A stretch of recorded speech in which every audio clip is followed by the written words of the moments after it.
Coucou les amis, bienvenue dans un nouvel épisode du podcast. On va refaire un épisode solo, questions-réponses. J'ai hâte que vous l'écoutiez. Mais avant de démarrer, comme d'habitude, j'ai une petite faveur à vous demander. Si le podcast a résonné avec vous, s'il vous a plu, s'il vous a apporté de la valeur à un moment ou à un autre, je serais hyper reconnaissante que vous preniez quelques secondes pour vous abonner à la chaîne YouTube et pour laisser un avis sur Apple Podcast ou Spotify si vous écoutez en audio.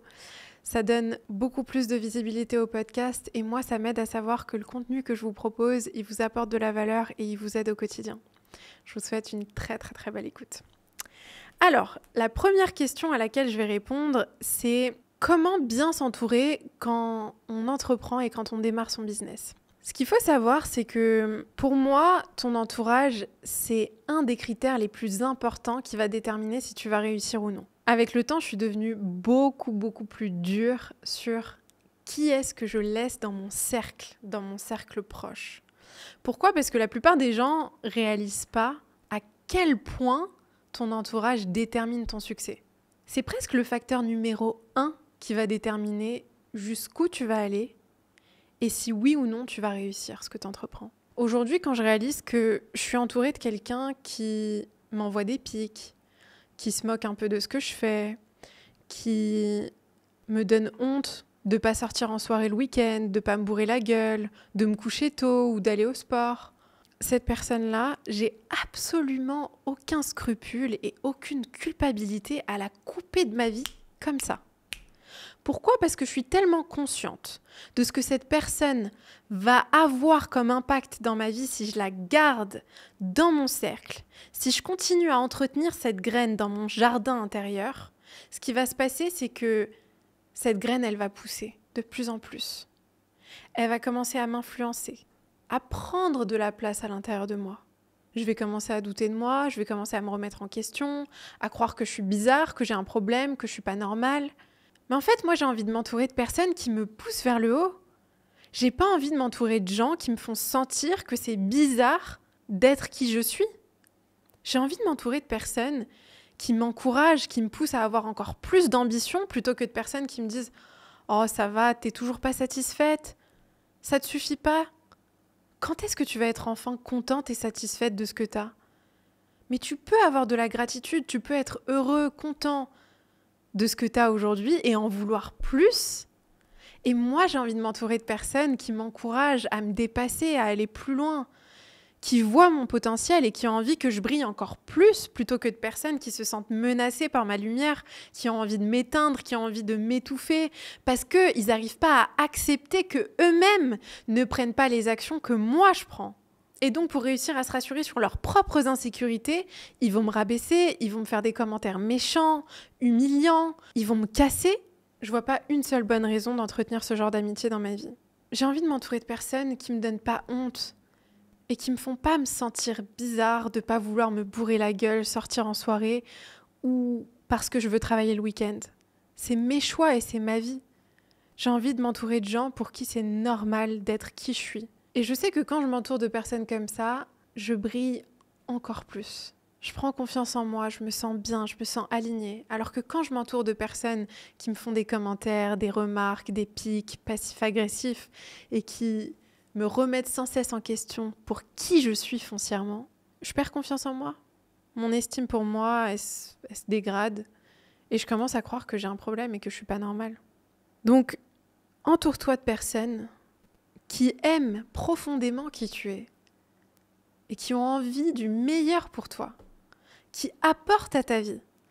Très souvent, ce qu'on fait, c'est qu'on va s'entourer de personnes qui nous rassurent, mais on ne se rend pas compte que ces personnes-là, elles ne nous inspirent pas. Moi, j'étais entourée d'amis et d'amitiés dans ma vie pendant très longtemps où j'étais pas inspirée par mes amis. J'étais absolument pas inspirée par mes amis, sous une forme ou sous une autre. J'avais pas d'admiration, j'apprenais pas grand-chose de mes amis. Mais ça me rassurait d'être amie avec elles ou avec eux. Je me sentais en sécurité, j'avais l'impression d'être dans un confort familier et ça me faisait du bien. Donc voilà, j'espère que ça t'aide. Deuxième question, quel conseil donnerais-tu à un coach qui débute ? Déjà, dans un premier temps, je te conseillerais de te lancer sur les réseaux sociaux. Pourquoi ? Parce que le fait de lancer ta marque personnelle sur les réseaux sociaux, ça va être un game changer incroyable pour toi. Tu vas pouvoir toucher plus de personnes et surtout, tu vas pouvoir toucher les personnes que tu as envie de toucher. Tu vas pouvoir attirer à toi tes clients, ta communauté de cœur et développer ta marque personnelle, qui tu es. Plus tu vas être capable de transmettre sincèrement et authentiquement qui tu es sur les réseaux sociaux, plus tu vas attirer les bonnes personnes à toi. Par contre, en transmettant une fausse version de toi, une version de toi que tu n'es pas vraiment, tu vas attirer d'autres types de personnes qui ne sont pas forcément alignées à tes valeurs et à qui tu es. Donc, le premier conseil que je te donnerais, c'est lance-toi sur les réseaux sociaux. Développe ta marque personnelle. Prends le temps d'installer ta présence sur les réseaux sociaux sur le long terme. Parce que ça va avoir un impact exponentiel sur ton business de coaching. Et surtout, ça va te permettre de vraiment toucher les bonnes personnes, d'accompagner les bons clients, de pouvoir aider sur les bonnes problématiques, alors que ce qui n'est pas forcément le cas quand on fait du bouche à oreille ou qu'on se lance en dehors des réseaux. Je trouve que c'est beaucoup plus challengeant. Très souvent, ce qui va se passer, c'est que tu vas chercher ta clientèle, tu vas courir derrière tes clients, tes prospects, tu vas essayer de vraiment tout donner pour avoir un client ou deux dans le mois et ça va être très, très, très drainant et fatigant. Alors qu'en mettant le plus d'énergie et le plus de focus sur tes réseaux sociaux, tu mets l'énergie et le focus sur quelque chose qui va te rapporter beaucoup plus sur le long terme et qui va être beaucoup plus stable et durable, soutenable pour toi. Donc ça, c'est le premier point. Le deuxième point, c'est de vraiment pas te mettre de pression sur le fait de commencer parfaitement. Tu peux très bien lancer une première offre de coaching qui va être une offre tout simplement où tu vas tester, accompagner des clients, recueillir des témoignages, des feedbacks, des retours pour t'améliorer dans tes capacités et dans tes compétences de coach et pour pouvoir aussi derrière avoir une base, un socle que tu peux déployer et que tu peux partager à ta communauté pour développer ton business, avoir de nouveaux clients en montrant les résultats que tu as eus avec ces clients-là. Donc ça, c'est super important. Ne te mets pas de pression pour réussir tout d'un coup et pour avoir les résultats parfaits d'un coup. Lance-toi, fais une offre minimum viable où tu testes, où tu te rends compte de ce que toi t'aimes, qui est-ce que t'aimes accompagner, sur quelle problématique, qu'est-ce qui t'anime le plus, qu'est-ce qui te draine le plus. Parce que ça aussi, c'est important. Souvent, on se demande qu'est-ce qui va marcher, qu'est-ce qui fait que mon business de coaching va marcher. Ce qui fait que ton business de coaching va marcher, c'est que tu vas être hyper aligné. C'est que tu vas faire quelque chose qui est vraiment profondément intéressant pour toi et qui est aligné à tes valeurs et à ce qui est juste pour toi. Moi, je me rends compte que j'excelle toujours dans les choses qui sont justes pour moi et j'échoue comme pas possible dans les choses qui sont absolument pas alignées à moi. Donc, en testant, en lançant une première offre, tu vas avoir un maximum de feedback de tes clients et aussi de toi, du feedback intérieur. Est-ce que ça résonne? Est-ce que c'est juste pour moi? Est-ce que j'ai envie de continuer dans ce chemin-là? Ou est-ce que j'ai envie de tester une nouvelle offre ou de me focaliser sur une autre problématique? Je te donne un exemple. Moi, quand je me suis lancée sur les réseaux sociaux, j'ai fait beaucoup de vidéos sur les relations amoureuses. Les relations amoureuses, c'est un sujet qui cartonne. Et c'est un sujet qui m'intéresse, mais pas plus que ça. C'est-à-dire que ça m'intéresse, mais ça m'anime pas profondément. Je me sens pas appelée par ce sujet comme si c'était ma mission de vie. Mais je me suis beaucoup exprimée sur ce sujet au début parce que malgré tout, c'était un sujet qui me semblait facile. J'avais plein de choses à dire dessus. J'avais fait beaucoup d'analyses dessus. C'était un sujet que je maîtrisais assez bien. Et c'était un sujet qui cartonnait sur les réseaux sociaux. À chaque fois que je faisais une vidéo là-dessus, j'avais facilement plus d'1 million de vues sur la vidéo. Et en fait, au bout d'un moment, je me suis rendu compte que ce sujet, il résonnait pas pour moi. Il n'était pas aligné, il n'était pas juste pour moi. Et ça m'a beaucoup aidé de me connecter avec mon feedback intérieur. Qu'est-ce que mon corps me dit? Qu'est-ce que je ressens? Est-ce que c'est juste ou est-ce que c'est pas juste? Et je me suis rendu compte au bout d'un moment que ça m'embêtait vraiment qu'on m'associe à ça, qu'on associe la marque personnelle que j'étais en train de créer, donc Mariam Gaderi, à « Ah, c'est une coach, elle parle de relations amoureuses ». J'avais pas envie qu'on m'associe à ça. Pas parce que c'est un mauvais sujet, c'est un très bon sujet.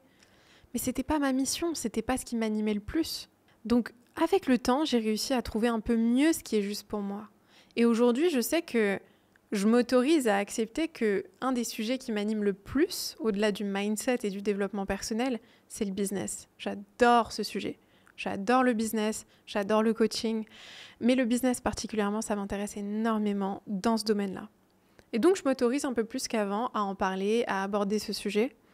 Mais pendant un moment, au début, j'ai abordé le sujet des relations amoureuses et ça m'a permis de savoir que c'était pas juste pour moi. Donc, ne te mets pas de pression, autorise-toi à te lancer, que ce soit sur tes réseaux sociaux ou dans ton offre de coaching, même si tu n'es pas sûr à 100% que c'est juste pour toi. C'est en te lançant et en faisant que tu vas avoir du feedback. Et ensuite, un troisième conseil que je veux te donner si tu te lances dans le coaching, c'est n'abandonne pas quand c'est difficile. N'abandonne pas quand c'est difficile parce que quand on se lance, et même si on se forme au coaching, moi je me suis formée par un des meilleurs dans le domaine qui est le Dr John Demartini. J'ai aussi suivi la formation de mon ami Julien Musi, qui est super bien. Même si tu es formé, il y a des moments où tu vas douter de toi, il y a des moments où tu vas peut-être pas avoir autant de résultats que tu aimerais avec tes clients. Et parfois c'est dur de se détacher de ça. C'est dur d'accepter que c'est en dehors de ton pouvoir d'apporter le résultat que tu veux à tes clients, à un certain niveau. Tu peux les guider, tu peux leur prendre la main, tu peux marcher avec eux, mais tout dépend d'eux finalement. À la fin de la journée, ça dépend vachement plus d'eux que de toi. Toi, tu vas avoir un impact énorme s'ils sont prêts aussi, de leur côté, à faire ce travail, à faire ce chemin. Donc n'abandonne pas quand c'est difficile, n'abandonne pas quand t'as pas les résultats que tu veux, si t'as pas encore la visibilité que tu veux, si t'as pas encore les clients que tu veux, si t'as pas encore le succès financier que tu veux, tout ça, tout ce que je te dis, c'est hyper important. N'abandonne pas quand c'est difficile. C'est très important de se rendre compte que tout ce qui a de la valeur et tout ce qui est vraiment, vraiment important, ça sera jamais facile. C'est une règle. Tout ce qui a de la valeur est difficilement accessible. Le problème aujourd'hui, c'est que la majorité des gens veulent tout facilement, sans se donner de peine, sans travailler, en restant sur le canapé et en attendant que ça arrive. Tout ce qui a de la valeur est difficilement accessible. C'est pour ça que 99% des gens n'auront pas ce que tu veux. Mais si tu veux faire partie des 1% qui a ce que toi tu veux obtenir, il faut que tu sois prêt à faire ce que 99% des gens ne sont pas prêts à faire.